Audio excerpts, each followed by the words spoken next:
À partir de cette espèce de pacte qui fait que si celui qui dit tout montre son courage en disant la vérité envers et contre tout, celui auquel cette vérité est adressée devra montrer sa grandeur d'âme en acceptant qu'on la lui dise, la vérité. Qui dira la vérité au roi? Vous êtes, nous sommes actuellement en servitude. Vous et nous croyons heureux. Quelle raison donne-t-on pour qu'en démocratie, dans le jeu démocratique, le discours vrai ne puisse pas l'emporter sur le discours faux? Quelle est la vérité du courage? Le courage d'être soi-même son créateur. L'idée que l'art est de l'ordre de la mise à nu.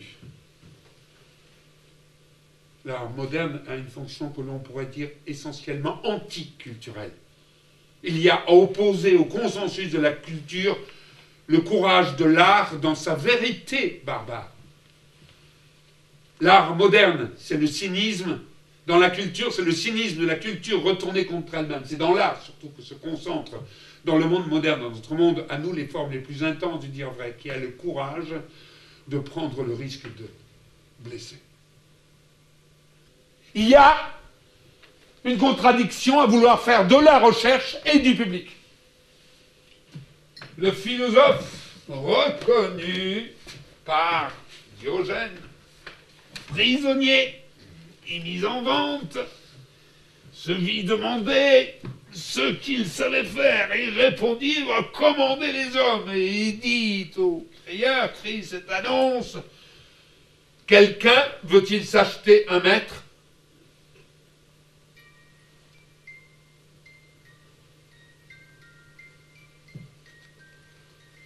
La notion de vérité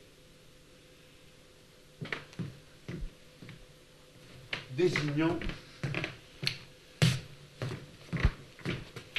le droit de parler, le droit de prendre publiquement la parole, le droit de donner son mot en quelque sorte pour exprimer son avis dans un ordre de choses qui intéresse la cité, le droit à conserver à tout prix, un droit à exercer dans toute la mesure du possible une des expressions de citoyens libres, en prenant le mot libre dans le sens entier et positif, c'est-à-dire le droit d'exercer ses privilèges au milieu des autres, par rapport aux autres et sur les autres.